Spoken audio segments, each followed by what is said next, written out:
Meher Baba, Questions and Answers. It's something that is published in 1933. Anyway, over to the How to Love God to start. Ashok ji, you said you're going to run away today earlier Yeah, than yeah. normal, so you can start. I'll be on the call, but let's see. Avatar Meher Baba ki jai. How to love God.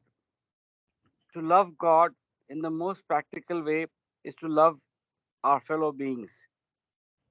If we feel for others in the same way as we feel for our dear ones, we love God.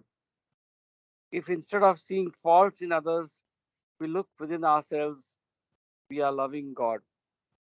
If instead of robbing others to help ourselves, we rob ourselves to help others, we are loving God. If we suffer in the suffering of others and feel happy in the happiness of others, we are loving God. If instead of worrying over our own misfortunes, we think of ourselves more fortunate than many others, we are loving God. If we endure our lot with patience and contentment, accepting it as His will, we are loving God. If we understand and feel that the greatest act of devotion and worship to God is not to hurt or harm any of His beings, we are loving God. To love God as He ought to be loved, we must live for God and die for God, knowing that the goal of all life is to love God and find Him as our own self. Avatar Avatar Meher Meher Baba Baba ki ki jai. jai. Karthik, just allow me, this second and the first uh, sentences reminds me of iconic, legendary person I met in Calcutta. That's Mother Teresa. She was the one who used to, look into the suffering of others, the lepers, the downtrodden. So that's what came to my mind. I'm just sharing with the group. Yes, yes. Jai Fair Baba. enough. Jai Baba. So, like I was saying, the book we're going to read is not a very big one, but it's got some very good questions. So, this was published, it's one of the earliest books published in the West by Baba. And as I said, this was published in 1933. The title actually is, if you remember, even in Infinite Intelligence, Baba initially is referred to as Shri. He used to be just called Shri, either Shri Meher Baba or Shri. So the book itself is titled Shri Meher Baba, the Perfect Master, Questions and Answers, because again, Perfect Master is what he used to refer to himself as in the early days. But he has already said, I have come not to teach, but to awaken. Right? So, Shri is an Indian title of respect, meaning saintly or holy. Meher means merciful or compassionate. In Persian, Meher means light. Baba means father or friend.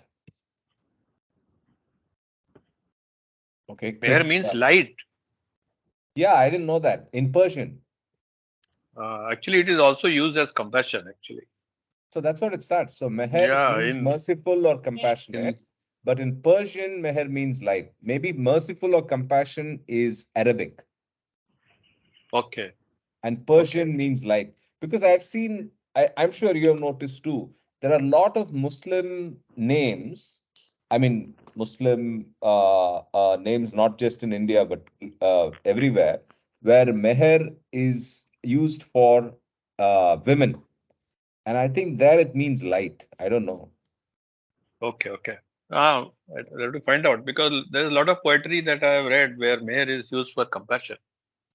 Of course, Yeah. compassion is the जब तेरी primary मुझ meaning. पर मेहर हुई, so No, no, this is meher what they say. Hmm. compassion is the first meaning, no doubt. Yeah, The yeah, yeah, more common meaning is clearly compassion. yeah. Yeah, Jai yeah. Baba. Let's proceed. Jai Yeah. Baba. Jai Baba. Let's proceed.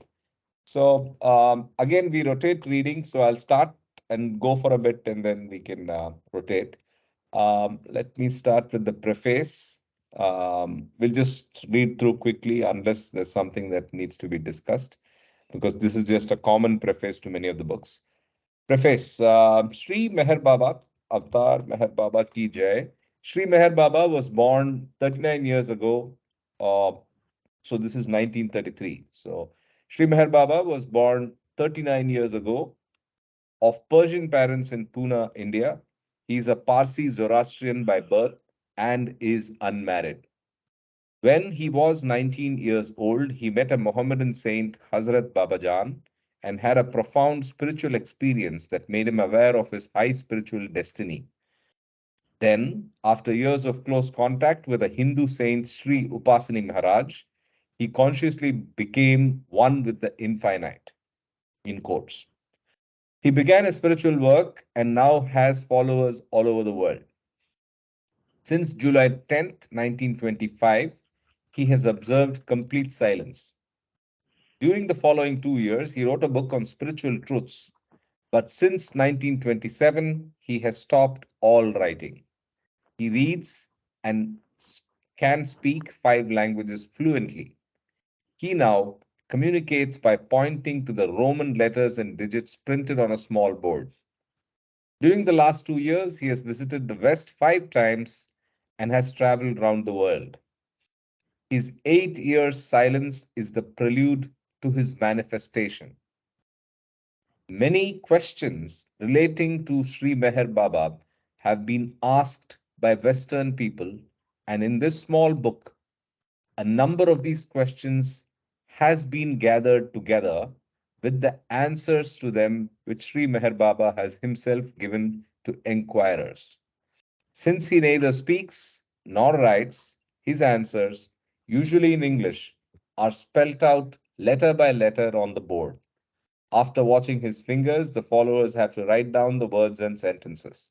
The continuity that is required for good prose is thus interrupted. Contents. So there are sections. So the first section is questions about Christ. Second section is questions about the spiritual path. Third section is questions about Messiah or Avatar. So I don't think he used Messiah too much later, right? So in the early days, he has said Messiah or Avatar. Questions about No, spiritual master. this word may have been used by the people who have composed the book. Correct, correct. But Just for people to understand what is avatar, so they have, I correct, think, correct. on this title they have used it. Yes, possible. And just to add, Karthik, the Messiah is basically comes from Lord Jesus or from Christianity. Correct. Agreed. Questions about spiritual masters is the part 4. And then part 5 is questions about Sri Meher Baba's mission. And finally, personal in quotes, personal questions is part 6, right? So I think this is going to be very interesting. 7 is miscellaneous questions, world problems, philosophical problems, right? So I don't know if anybody has already read this book. Anybody? No, no. No.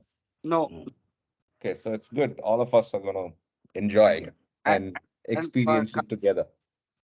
sorry, and probably this is good for anyone who wants to get introduced to the world of Meher Baba or Meher Baba's Daman.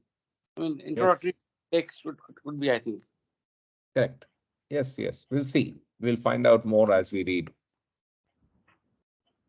So, questions about Christ, the first section. Number 1, will Sri Meher Baba explain Christ's words concerning the second coming? Number 2, there have been and still are so many false messiahs. How can we recognize the true Messiah? Number 3, was Christ the only Son of God? Number 4, what is his opinion concerning the ritual or ceremonial observances of religion? Number 5, what is the right way to attain Christ consciousness? And then we start. Answers. Number one, will Shri Meher Baba explain Christ's words concerning the second coming? The second coming is in quotes, and the second coming is a reference from Saint Mark, Roman 13, I think sections 21, 26, and 27. And he quotes, and then if any man shall say to you, lo, here is Christ, or lo, he is there, believe him not. But in those days, after that tribulation, then shall they see the Son of Man coming in the clouds with great power and glory. And then shall he send his angels and shall gather together his elect from the four winds, from the uttermost part of the earth to the uttermost part of heaven. End quotation. So there are two quotes that are there, maybe one from 21 and one from 26. Anyway, that's the end of the quotation. And now this is Baba's words. The gathering of the elect refers to the reincarnation and final assembling of his close disciples and followers at the time of his second coming. It is wrong to associate the second coming with the imprisonment of the devil and 1,000 years peace, or with a literal interpretation of the last day of judgment. All the great mystics have understood the word clouds in quotes as a symbolic expression for states of consciousness or spiritual planes. When the Christ descends from the infinite, that is the seventh plane, he brings with him to earth the infinite goodness, wisdom, power, and love, and also the powers, signs, and experiences of the six lower planes. In the words of a great Sufi saint, behold the sky and clouds and the world. First is God, then the planes, the last is earth, but all three are linked. I repeat the words of the great Sufi saint. Behold the sky and clouds and the world. First is God, then the planes, the last is earth, but all three are linked. And there is a translation in the footnote. Asman o abro, dunya pasta been, awwalin hak bad manzil pas pus maybe, pus pas zamin. I continue. We read in Saint Mark number 9, 2, and 7 that the transfiguration of Jesus occurred when he ascended into a mountain, and there was a cloud that overshadowed them. And a voice came out of the cloud saying, this is my beloved Son, hear him. Brother Leo relates of the vision of Saint Francis in Mount Alvernia that he saw coming down from heaven a torch of flame, exceeding beautiful and light, which descending rested on the head of Saint Francis. And out of the flame there came a voice. Saint Francis explains to Brother Leo, then was I in a light of contemplation in which I saw the abyss of the infinite goodness and wisdom and power of God. And in the flame that thou sawest was God, who also spake in such a manner unto me, even as in old time he had spoken unto Moses. On Mount Sinai, God appeared in a thick cloud and with fire. Therefore, we see that clouds in quotes, the house of clouds in quotes, manzil, is a symbolic expression among mystics for the six planes. See page 21, note 2, the seven planes. So seven, that's in this book, but we'll get to seven planes in order. I don't want to go to page 21 now. So I think this is the first question and the first answer. There's reference to clouds, there's reference to experiences on the plains, and there's an analogy or a comparison with a um, Sufi song.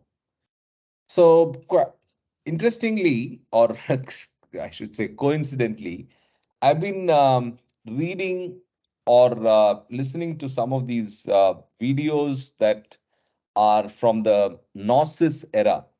Actually, what started is what was the illuminationism that we got exposed to in infinite intelligence. And from there, I've gone into the rabbit hole of trying to see what Gnosis and the Gnostics in Bible say about that, and also what the Sufi masters, Ibnul Arabi and Suhrawardi specifically, are saying about this. This is more my, uh, what should I say? Baba, pardon me, my idle curiosity, right?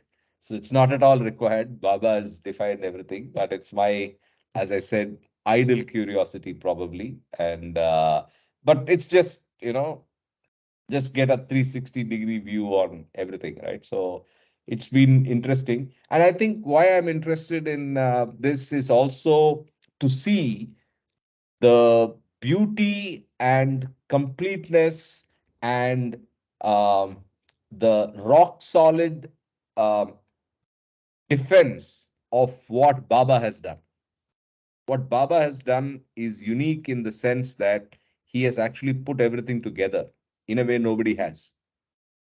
In beads in a string, all of that, right? So for me, this journey is also to understand a little more on that. It's all very complicated topics, but I'm making my small efforts there in my free time. Yeah. So just a note.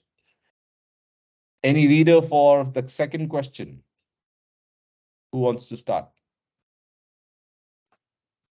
And before that, any comments on clouds and the second coming?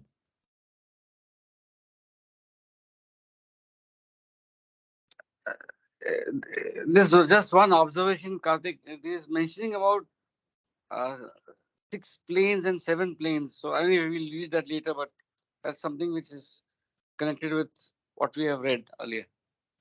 Oh, of course. So Baba by 1933 had completed all his cosmological definitions already, right? What we read as infinite intelligence was already out, the intelligence notebooks. Divine theme was not there in its current form, but talked about. So, yeah, I mean, Baba had already mentioned the planes very clearly. So, yeah, by the time of this book, rather. Karthik, you can read that first paragraph of his answer Okay, this the quotation or after the quotation? after the quotation. After Answer. the quotation. Yeah, the quotation is very highbrow because it's biblical. I think I'll read the paragraph. The gathering of the elect refers to the reincarnation and final assembling of his close disciples and followers at the time of his second coming.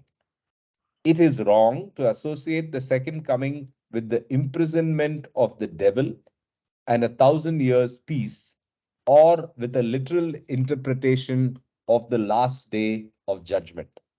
This is Baba's words, right? All the great mystics have understood the word clouds as a symbolic expression for states of consciousness or spiritual planes. When the Christ descends from the infinite, that is the seventh plane, he brings with him to earth the infinite goodness, wisdom, power, and love, and also the powers, signs, and experiences of the six lower planes. And then he goes on to the Sufi expression. So the clouds here, but in those days after that tribulation, then shall they see the Son of Man coming in the clouds with great power and glory. So coming in the clouds is the reference of probably bringing down the avatar, the advent coming down from whatever is the representation of the clouds, which is could be this the planes, right? So I think, yeah. Does that help? Okay, okay, thank you. Yeah. So Ashok, you want to do two? Question Yeah, two? okay. Yeah. Go ahead. Question two. There have been and still are so many false messiahs. How do you recognize the true messiah? The feeling and inspiration for things sublime and the divine love are imparted by a real messiah to anyone who comes in contact with him. A false messiah cannot do this. Through his divinity, the true messiah gradually attracts the world to himself. The people come to know and feel that he is real. The knowledge and feeling of confidence in his words and works grow gradually into certainty, and masses follow him, drawn by an irresistible force. A mirage attracts the thirsty, but soon it is discovered to be an illusion and not the life giving water. A false messiah may attract the attention of the people through outward appearances, by force of personality, or by intellectual dissertations about spirituality, but he cannot do that which the true Messiah can do. That is, arouse the highest ideals in men and touch the hearts of millions. See also question 21, which I think we'll do later. Yeah, I think we'll go in order. In But terms, I think question 21 is also, oh, this is page 21. Sorry. Okay. no, for the sake of continuity, as you said. Yeah. So any thoughts on this? I think my reaction is, unfortunately, even maybe, and again, pardon me, Baba, there could be the non-true messiahs also, which make an impact on thousands, if not millions. So it's very difficult to identify still who is the true Messiah and who's the real one, right? And I think it is a personal determination, and I hope the manifestation, which I believe is imminent, brings about clarity and that distinction on who is the real one to the 2 millions, and if not, I mean, it's more than millions now, billions of people, right? That's my personal response to this question. Absolutely, Karthik. And I think we should be grateful that we have not been misled and into a false messiah who can lead you to a much more graver karmic equations, and we have a true messiah and who is beyond all religion and rituals and karma kanda. Jai Baba. Okay, you can go ahead and read another one Uh, now. no, Yeah, before you go to the third one, sure. here to identify or certify a Messiah, are we competent? No, That we are is a not. question. No, we are not. So then, how to identify a true or a fictitious or a false Messiah? So in this context, what I feel is a Messiah who travels into your heart without your effort, not much of your effort. That is the truth. So your attachment with a particular, say, messages or words or life story, that is more important than what is told by the Messiah regarding his own self. So I think The Very Messiah interesting. travels into you and not you certify the Messiah. Jai Baba. I like that perspective. In fact, I think it's probably personally true for all of us as well. I think all of us have had brushes with other messiahs or other masters in whatever way, but I think the forceful entry or the loving gush of entry into the heart is distinctly different in the real one, right? But again, wind back to before we came to Baba, right? It's difficult because when you're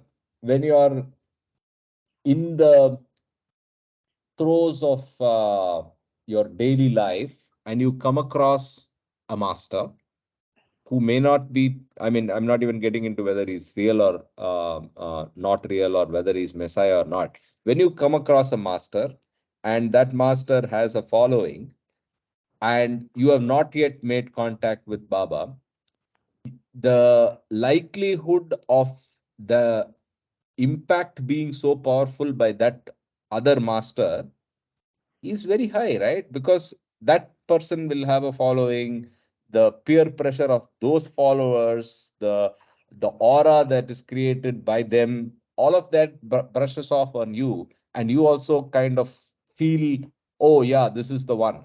But then, only like you said, when you get the real one entering your heart, you realize what the difference is. But then it's a journey. You have to Yes, get to that. yes, yes. Yeah, Baba, I think that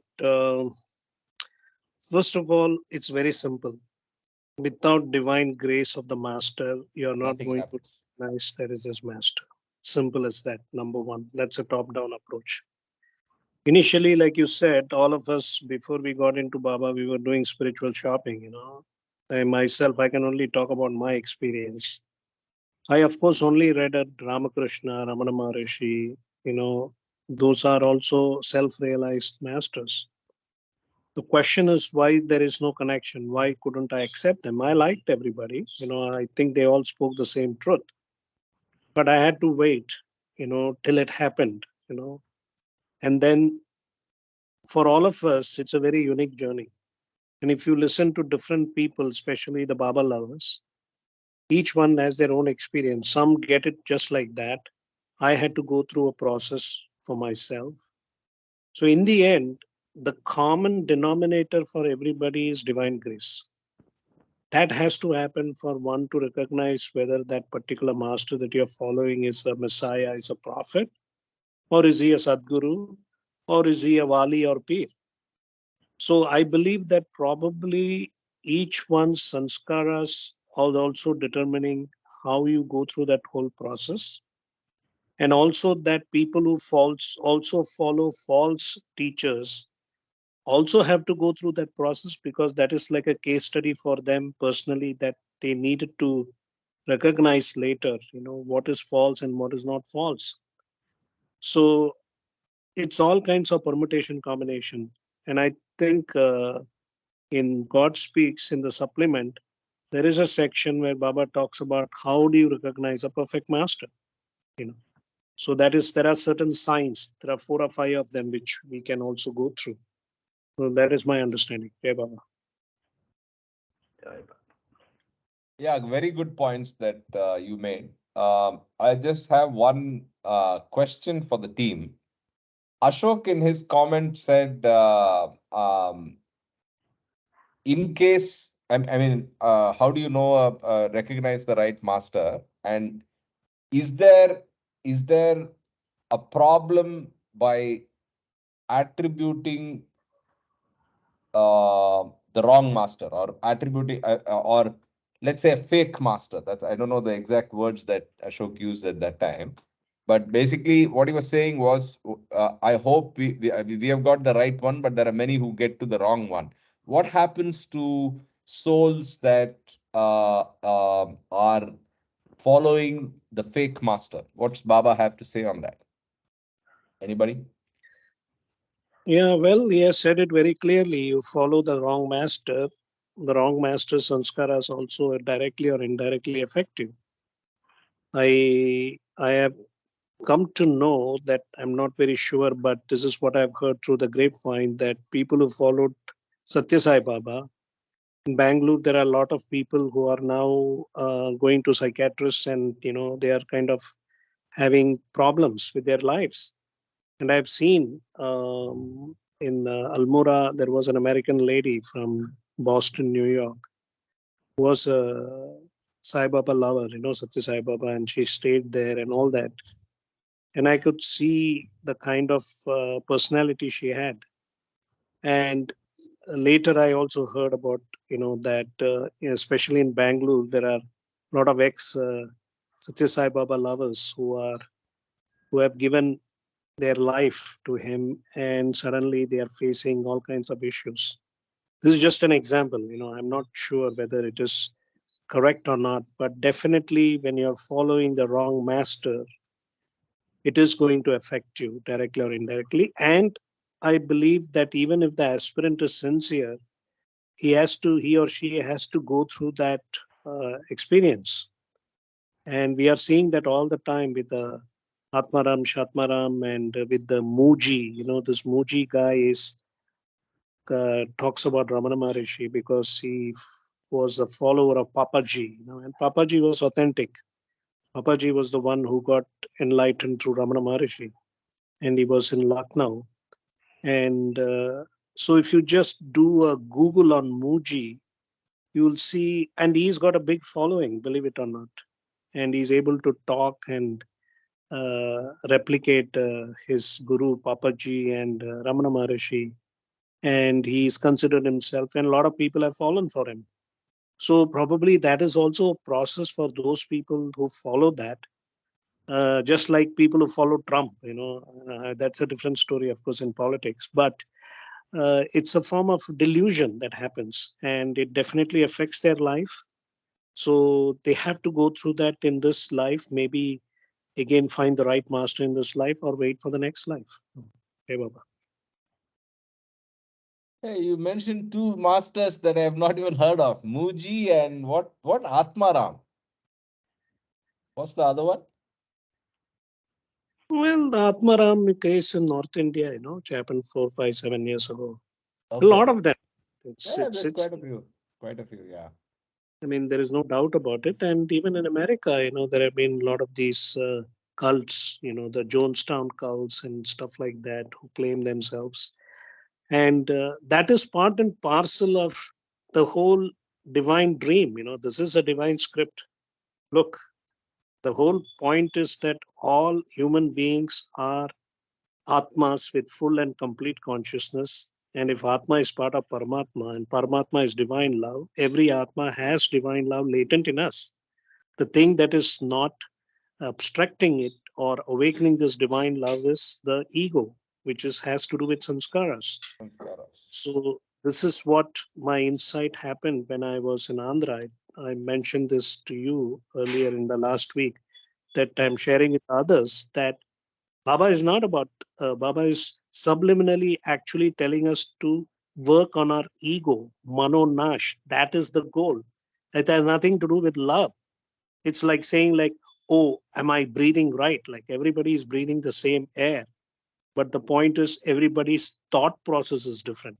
So, similarly, it is not about love that is a problem with Baba lovers or non Baba lovers who are in the spiritual journey. The problem is the man's ego, ahankar, which comes in the form of the seven deadly sins: infatuation, lust, greed, anger, jealousy, fear, worry, and so on, which we all carry in different degrees of consciousness. And that is what each one of us should be working on, and not talking about the blah blah club, I love Baba. I think it has nothing to do with love. It has more to do with the ego, which is what we need to all work on. Jai Baba. No, the putting it in a different way, as you lose your say attachment to your ego, uh, that is the way for love. Love is a part or a path for getting rid of your ego, because you equate the other with you. For that, your ego has to be reduced, has to go. So that is the reverse path of reducing ego is by love. That is its function. It's the disease. What I say is all human beings are suffering from a spiritual headache or cancer called the thinking mind ego disease. Yes. So technically, we call ourselves human being. Human being means you're already there, Yes. but we are trying to become something. We are trying to become God realized. There's nothing. It's like saying like I want to be Kamakoti Krishnamurti, the human being, but you're already there. So the whole idea here is that nobody is talking about the ego. Everybody is talking about love. Yes. So the issue is it's not about love. The problem is not love. The problem is the ego. And that is the reason why people are behaving the way they are behaving. So all human beings are God realized and awakened, but not behaving like God. I mean, they are not awakened to their godliness or divinity because of the ego, which has to do with sanskaras, which has to do with evolution, and so on and so forth. So this is all a game in a way, and each one of us has to figure out. And thanks to Baba's framework, we have a kind of a framework which allows us to understand the theme of creation, and each one of us has to work on our ego disease. It's like a headache that we need to get rid of. So now I understood why Baba said the only real desire is the desire to become perfect so as to make others become perfect. And the only real aim is to help others attain Godhood by first attaining Godhood yourself. So don't worry, be happy. And the only worry you have to worry is not thinking of me all the time, which has to do with self abidance in a nirguna nirakar way. That we have to focus on our realized self, and to do that we have to work on our ego. So it's just increasing the love quotient and reducing the ego quotient basically. Yes. So when the ego becomes zero, love becomes 100, and you're right there. Jai Baba. Yes. And regarding this, say, Messiah or the attachment with different masters or saints or things like that, there is a part of your karmic or the sanskaric background that is also there. So, so you are by sanskaras driven to so different levels. So in my case, I wandered in, as Kama says, spiritual shopping, and has landed here. So that is a travel. For every soul, there is a travel dependent on their sanskaric background and how it is propelling them, that soul, to a different levels of consciousness, and how it gathers and say assimilates these facts, and then gets attracted by the real Messiah at some point of time in its travel. Jai Baba.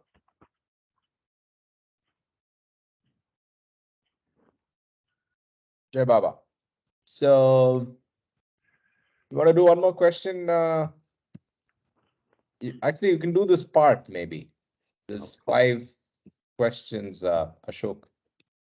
I can read with a new vision now. Yeah, you'll do the second part. I'll. Okay. Ashok, you want to finish off this part, the 3 pages here? Yes, Not yes, that. yes, Yeah. yes. Third Okay. question, please. Yeah. Yeah, just one second. Uh, one second. Was Christ the only Son of God? Christ and not Jesus was the only Son of God. By Christ is meant He who is at one with the infinite. And so all those who come to realize the ultimate reality will be said to be in the Christ state.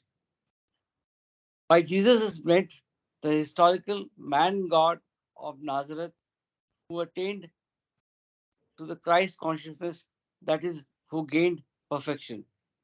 See also questions 14, 15, and 20. What in his opinion concerning the ritual or ceremonial observance of religion. Dogmas, creeds, and conventional ideas of heaven and hell and of sin are perversions of truth and confuse and bewilder the mind. Rituals and ceremonies instituted by the priests in churches have concentrated on outward forms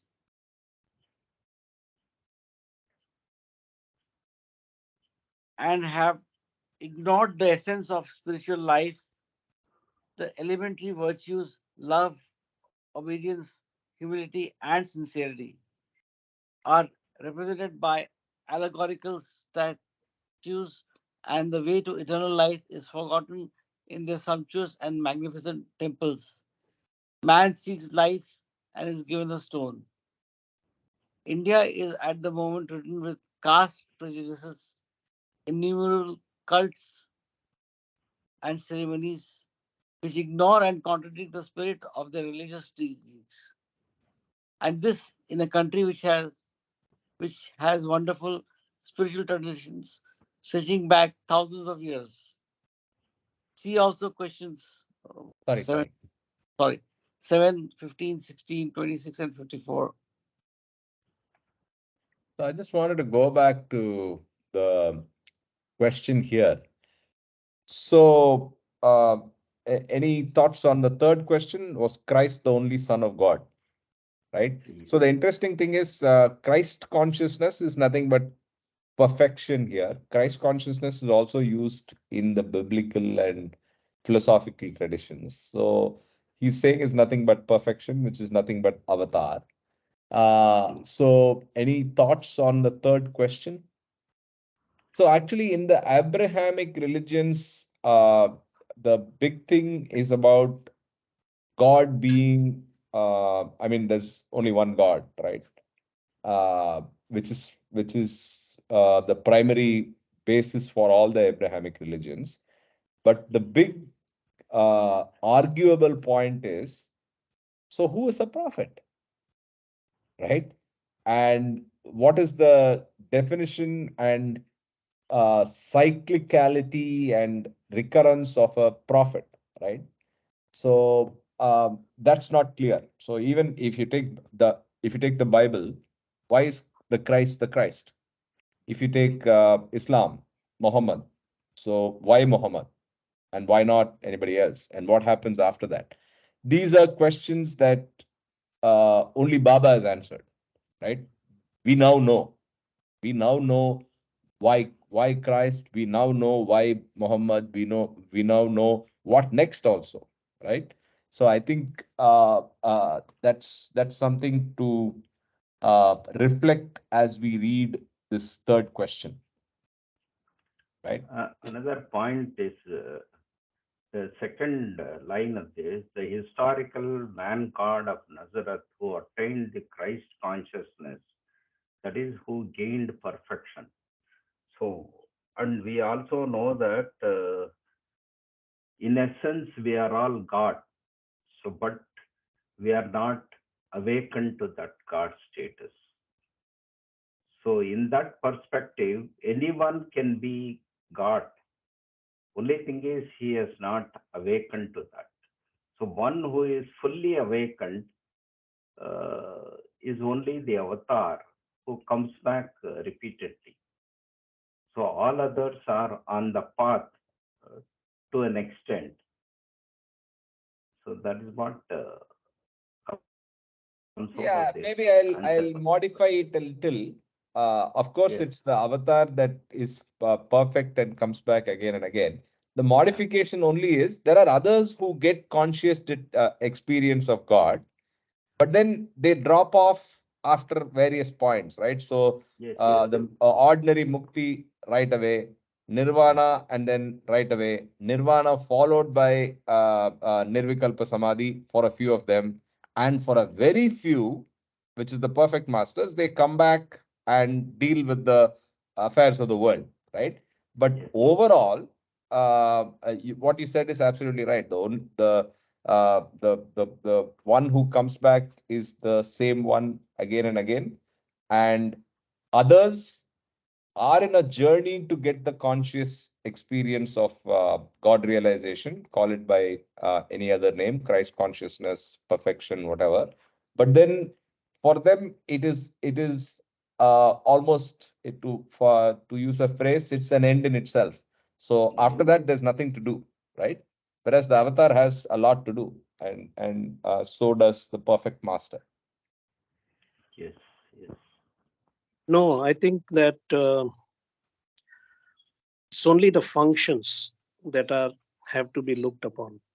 Okay. We know that as every Atma is part of Paramatma, which is divine love, but definitely each of the Atmas have different experiences, like moksha, mukti, as you said, nirvana, and so on. That is a process by itself. The the whole thing out here in the big picture is that it's a game where the director, who is called the prophet, Messiah, who is the first soul who became God realized, who became Avatar Messiah, is designated to come every 700 to 1400 years to represent God. So that is why he's called the messenger of God.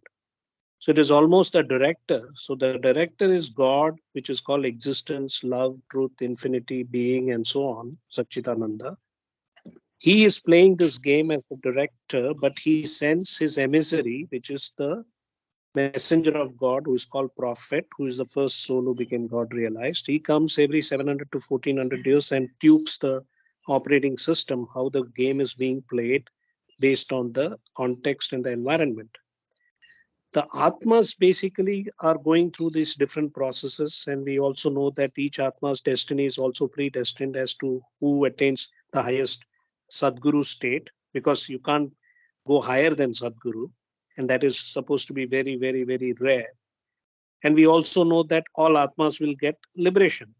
So, in between liberation, moksha or mukti, and the Sadguru state, how many of the Atmas are going to get all those different states of the perfect ones, what we call as the 56 God realized souls, who have a certain a presence, and the only active duty is done by the Sadguru. Of course, a passive duty is done by the Jivan Mukta because he is in Sahaja Samadhi. In God Speaks, it's clear that there are two types of Jivan Muktas, and one Jivan Mukta gives self realization. Hmm? Sanjay, your mic has to mute. Somebody has to mute. Yeah. So I believe that yes, this is a whole framework that is what we have derived from reading Baba's messages and God speaks and discourses. What are the roles? What is this question of who is Meher Baba is being explained here, but it definitely doesn't go into the intricacies of what we know the real prophet's definition is and what the role is. And the prophet is always a male. Of course, the feminine community will find it a little anti-feminist, but we know the Atma has no gender. So whether you are a male or female doesn't matter. And Hasrat Babajan became a Sadguru. And there are very rare female Sadgurus also, because Sadgurus also come in the male form. So Jai Baba. Okay, cool. So any comments on question 4? Ritual and ceremonial observances, dogmas, creeds. There is one very interesting sentence I'd like to just go up. Last sentence, I think, of this paragraph. No, Down? before. Okay. No. Yeah.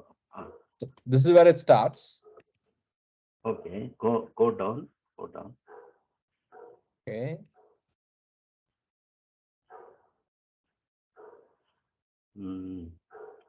Oh, after this. Just man seeks life and is given a stone. Statues. So what he says is the elementary virtues, love, obedience, humility, and sincerity, are tragically represented by allegorical statues. Statues. and the way to eternal life is forgotten in their sumptuous and magnificent temples. Yes. So we limit the virtues of love, obedience, humility, and sincerity to just statues, put them in magnificent temples, and hence man seeks life and is given a stone. Beautiful. Right. Karthik, one thought comes to my mind is that this is that uh, the enticement of the fourth plane. You can get enticed into the outward world, or you may move on to plane 5, 6, and No, once you falter on plane 4, you can even become a stone. I know it is not what it's mentioned specifically here, but here life is forgotten in their sumptuous and magnificent temples. So we get tempted by things which are not on the spiritual path, and then that can bring us down as well. Yes. yeah. So correct. Fourth I plane. think there is nothing wrong with temples or monuments. Those are an expression of love. They are symbolic. But the challenge is, the problem is that people get attached to it. They stop there at their rituals without understanding the fact that this is just part of the journey and they need to move ahead from karma kanda to adhyatma kanda. Yes. So we should not say anything about statues or temples because they had a purpose. Remember, civilization was very different at that time. The modern world is Even at this completely time, yeah. So modern Sorry. world is completely opposite to what we had in those olden days when material life was very simple. So people poured their whole mind and heart into the spiritual life, and it got expressed through these temples and monuments, where we still know when we go to a temple, South Indian temple, it's very scientific, and there's a lot of scientific spiritual significance into all the design and architecture which we have forgotten. Deva. Yes, Agree, I wanted to agreed. stress that point. We say when a temple is built and a stone deity is installed there, we have a, we always the scriptures talk of the power or the gravity of spiritual power is put in the stone, and they also talk of that. They say it is stone, but it has a different aspect. Think of that, get to know of that. But that aspect with people lose and they go for the stone. That is what is happening. Otherwise, the temples have lot of significance and lot of relevance in the spiritual path. I don't deny that. Jai Baba. Totally agree. I think agree with all of what you said. The Agama tradition, the Agama scriptures around building of temples is very, very scientific, like Kama said, and like you said, Mama, where there is a lot of definition on what should and what should not be done, and then there is consecration of the deity, which brings to life and gives potency to the form, right? And Yes. after that, it's no longer a stone. But as you rightly said, we lose sight of that. There is even Agama even talks about how that potency needs to be restored, right? Yes. So if there is a old temple, they have to redo those exercises that bring back the potency in the stone.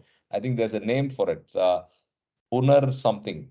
So it's basically redoing the whatever propitiation or energizing of the stone. And in all of history, all of human history, there's no doubt that there is a role for the symbol. Well, let's come to other Baba world, right? So even we deal with the form and the formless. So we can't help but as humans we need a crutch of a form. We need a crutch of a symbology for us to understand the incomprehensible, right? So what is unfathomable needs something that our mind can grapple with, can deal with. And so forms have their place. It's just as both of you said, we have to know their place and move on from the symbology to the true nature of the true values of reality. Yes. Yeah. I think the last Karthik, question, just before Ashok. that, yeah, I'll do that. But before that, I just want to add that forms have their place, but only thing is that we should not get enchanted or, you know, just get attached, as Kama said, and just take it as as a scaffolding, which also he has mentioned all along. It's just a path to on our journey, but it should not remain. It should not become a destination. The statues and all the glamour behind it. Absolutely. Absolutely. Well Jay, said. Number 5, please. 5. What is the right way to attain Christ consciousness? In other words, how can we overcome or escape from our ego? So much has been said and written about God realization and the higher consciousness that people are bewildered as to the right way to an immediate possibility of its attainment. The inquiring mind, after wading laboriously through such mystical and theosophical literature, only succeeds in learning some pseudo philosophical terms that confuse and puzzle it. The highest state of consciousness is latent in all. The Son of God is in every man, but he has to be manifested. The best and the easiest way of overcoming the ego and attaining the divine or Christ consciousness is to purify and deepen our love and widen continually the circle of those we love and to render selfless service to humanity in whatever circumstances we are placed. All the ethical and religious practices ultimately lead up to this. Our animal desires are gradually sublimated if we live more for others and less for ourselves. Slowly, our crude sense of ego is transmuted. The ego persists in the last stage of the path. Not until the seventh stage of the path, when the God or Christ consciousness state is reached, can the ego be completely transmuted from finite to infinite, reappearing again on the seventh plane as the divine I. This is the state of Christ consciousness to which Jesus referred when he said, I and my Father are one, and which implies living simultaneously in the infinite and in the finite. This is the right way for the independent aspirant. The, short, the shortest and the easiest way is that of the seeker who has the good fortune karma to be accepted as a disciple by a perfect master. Certain pitfalls are avoided by the master's love and prevision. Prevision. It is absolutely impossible for the independent aspirant to pass from the sixth to the seventh plane without the help of a perfect master. See page 21, note 2, the seven planes. That's it. Yeah, that's it for part 1. Okay. Any comments? This is very clearly summarized what all we discussed till Discussed now. earlier. Yeah. Yes, yes. Perfect. So, I have news for everybody else. So, like Behram's eye in infinite intelligence, we now have Mamaji's eye, which is now the new eye, which Yes, is both the eyes. EYE. It's the false eye still, but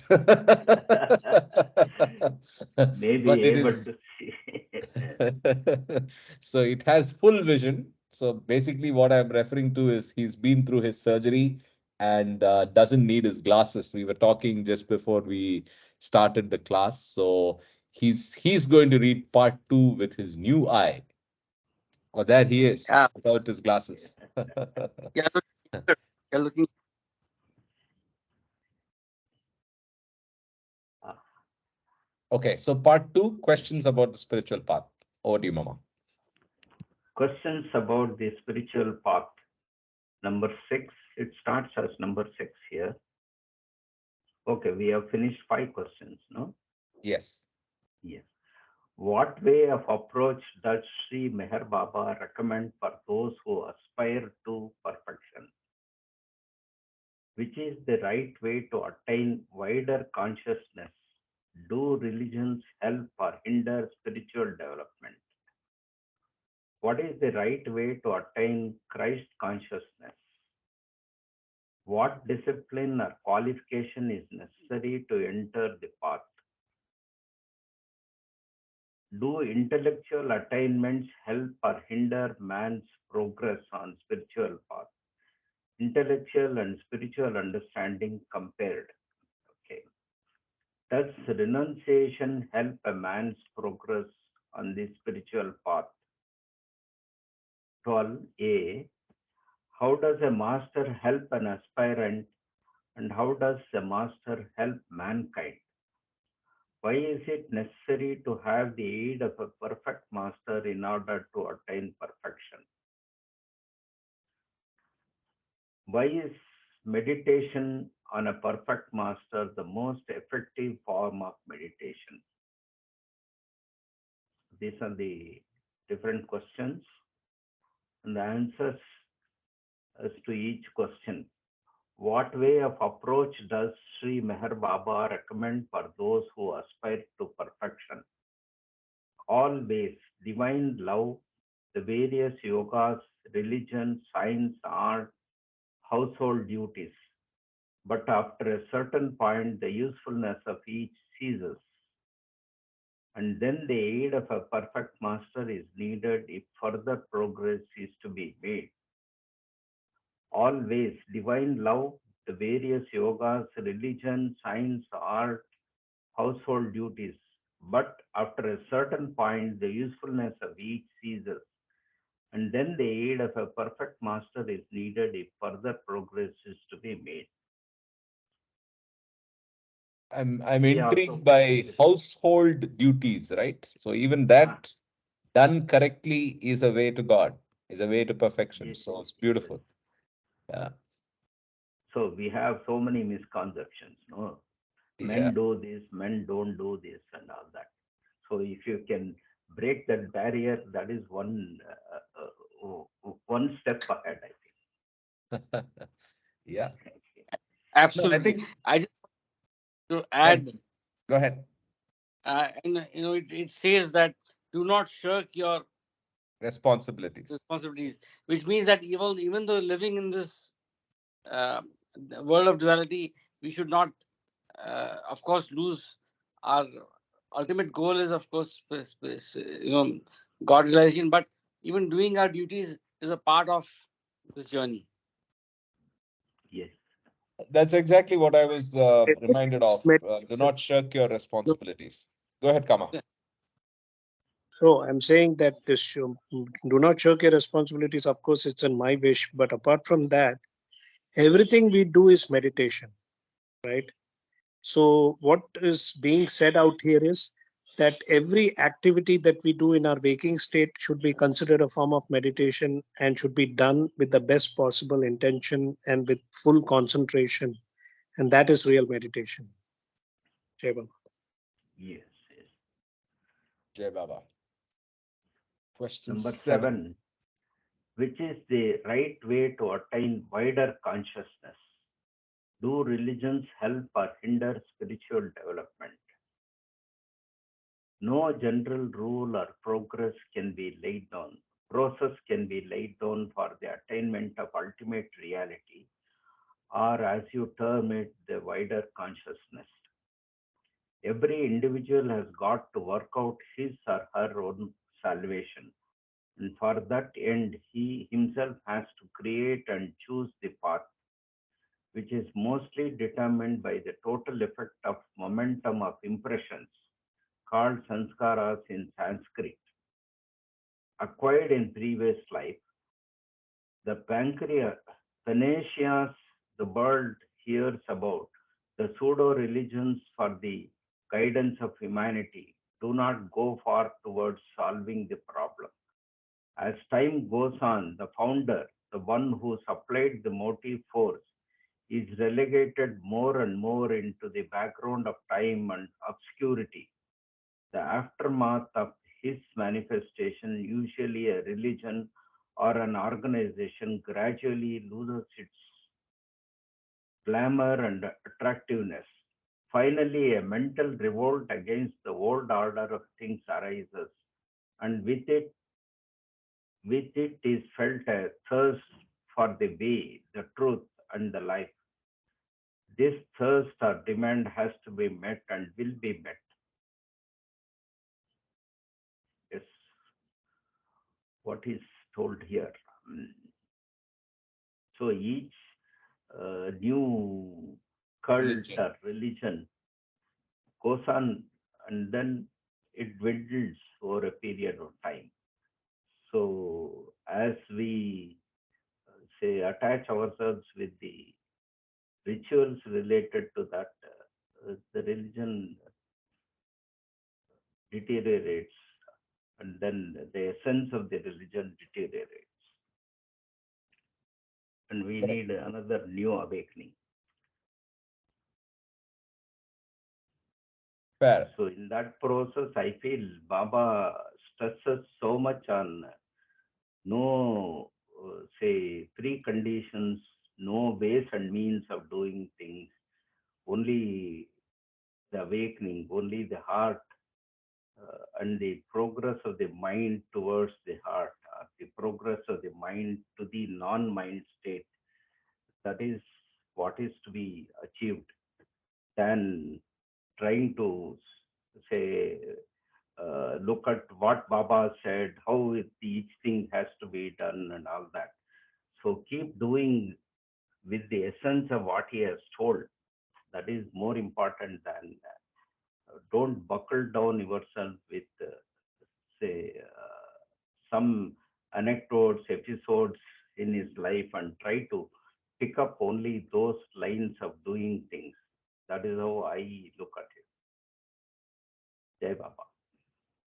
What you last mentioned is something that is very, very appropriate, and maybe it's incorrect for me to get into greater detail. Yes, But I think what he has said as a message to his lovers: don't do what I do, yes, do what I say, which is yes, so profound, right? Because we can never comprehend the things that he did and the reasons for which he did what he did, right? Sometimes they were unfathomable and illogical even, right? But then religion ends up generally following the prophet verbatim. Like I said, I don't want to get into the details because it may not be appropriate. But then that is not what is required. What is required is to follow what that religious master says, the avatar says. And that is more important than just doing what he did. What he did was correct in his context, in his universal work, but they may not be relevant at all in for you and me. And like it says in the first line, everyone has his own way, and there is no common way. And religion is a generalization which is bound to fail, because the journey is custom, the journey is personal. So the moment you generalize, it is going to fail, right? So it's like a crude analogy. Like Ayurveda says, every person's medicine is different, right? But then if you look at modern science, we generalize. We generalize for the Western mind's proclivity to want to classify. The Western mind is all about classification. The Western mind is all about typesetting, is all about generalizing. And unfortunately, that's not the way the world is. The world is actually very, very unique, very, very personal, very, very custom. So religions only have so much of a role, Yes. right? Okay. Question 9, no, 8. Okay, 8 is nothing but, yeah, go ahead. What is the right way to attain Christ consciousness? See answer to question 5. So we saw 5, Okay. which is here in the first section, which is what is the right way to attain Christ consciousness. So, Okay. In yeah, other words, how do we overcome that? Skip the ego. Okay. which is like you said, all the things we discussed in the last 1 hour. Okay, so 8 is that, 9. What discipline or qualification is necessary to enter the path? To say that decent living is the only requisite for attaining wider consciousness is but giving one side of the picture. What you are today is the result of both your decent and your indecent living in the past. Occult, religious, or spiritual training serves merely as means to an end and is only the threshold to entering the path. But when you are accepted as a disciple by a perfect master, no such disciplinary process is necessary.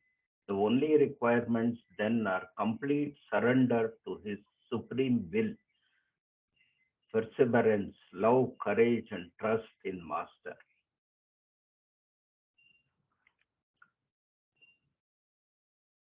That's it. So wider consciousness. Okay. Number 10. Do intellectual attainments help or hinder man's progress on spiritual path? Intellectual and spiritual understanding compared. It is impossible to reach spiritual truth and realization by talks, arguments, or by reading books. It can be reached by the heart alone, but that would be a very slow process. But when the heart and the head are equally developed and balanced, then man's progress is much quicker. The man in whom the head intellect is more developed than the heart is liable to get fixed ideas and he becomes attached to his own intellectual achievements. The man with a warm heart is more likely to have faith and for love and truth to give up all. Uh, Intellect is the lowest form of understanding and is developed by reading, listening, reasoning, and logic. These processes create an illusion of the real knowledge. Create an illusion of the real knowledge. The higher form of understanding is permanent illumination, through which one experiences and sees things as they are. In this state, one feels in harmony with everyone and everything, and realizes divinity in every phase of life, and one is able to impart happiness to others. And all and although performing efficiently and intelligently all duties and material affairs, one feels mentally detached from the world. This is true renunciation.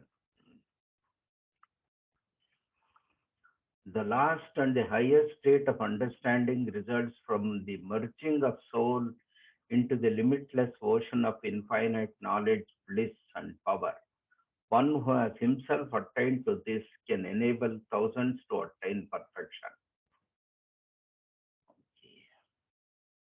So that is the Question answer 10. for I think the intellect. big words that I take away is intellect is the lowest form of understanding, understanding. and then it creates an illusion of real knowledge. Yes. So I think for MBA, this is very important for all of us at MBA. Yeah,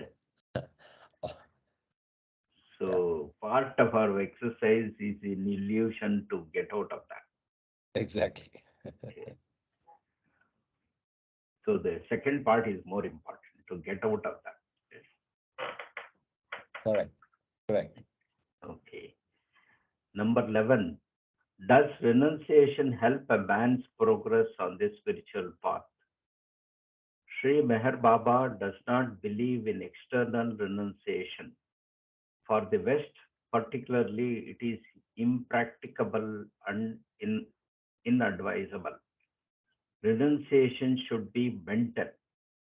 One should live in the world, perform all legitimate duties, and yet feel mentally detached from everything. One should be in the world, but not of it.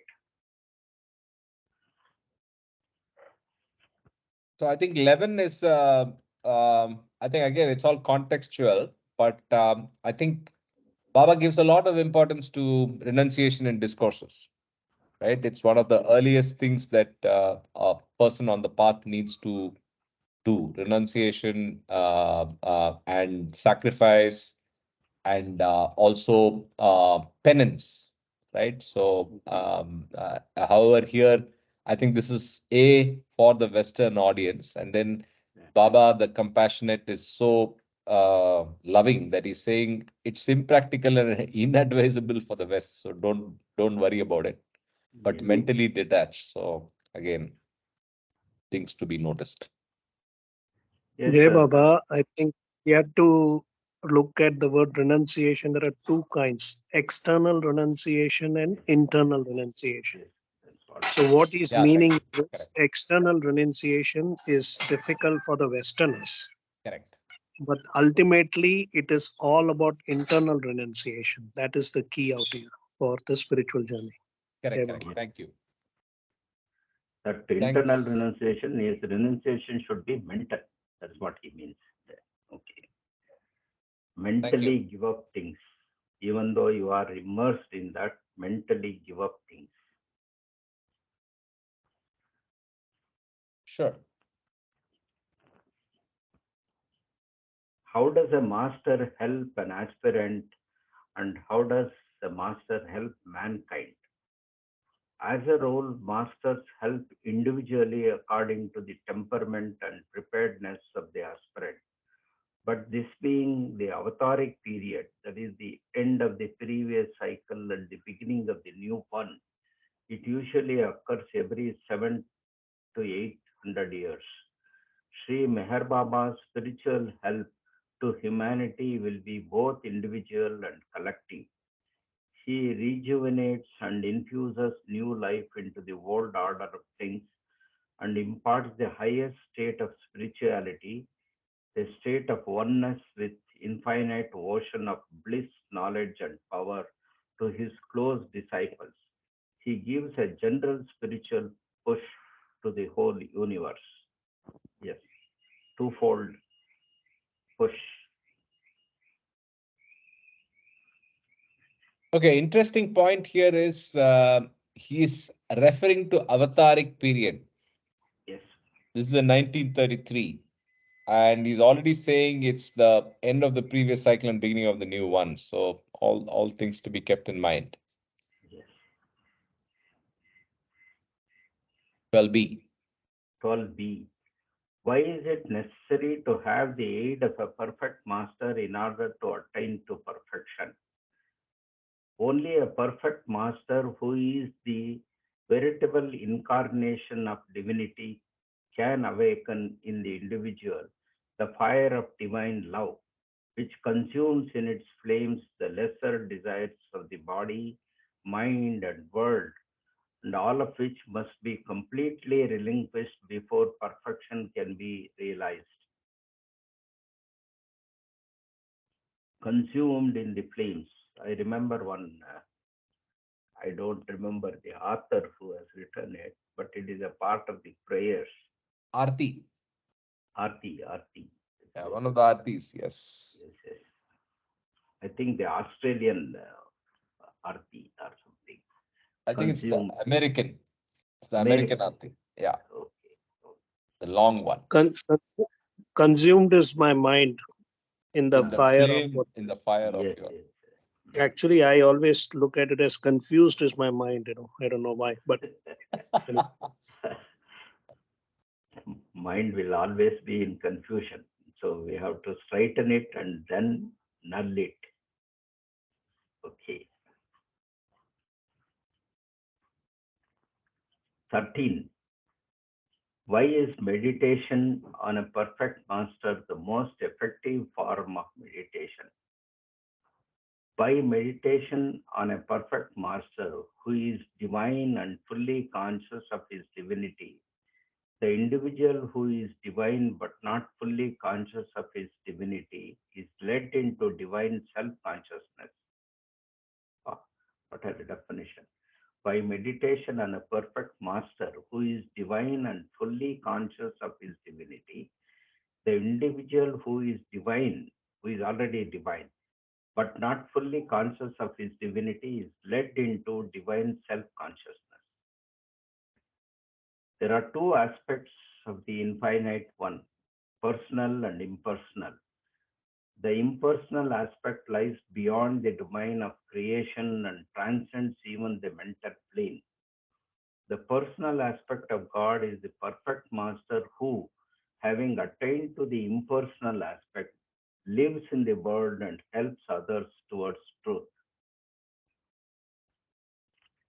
Editor's note: the perfect master of the age is called by Hindus and Buddhists the Avatar, by Jesus and Christians, by Jews and Christians, he would be called the Messiah. The term saint or even Mahatma do not imply the absolute spiritual perfection or Christ consciousness which is experienced continually by the perfect masters.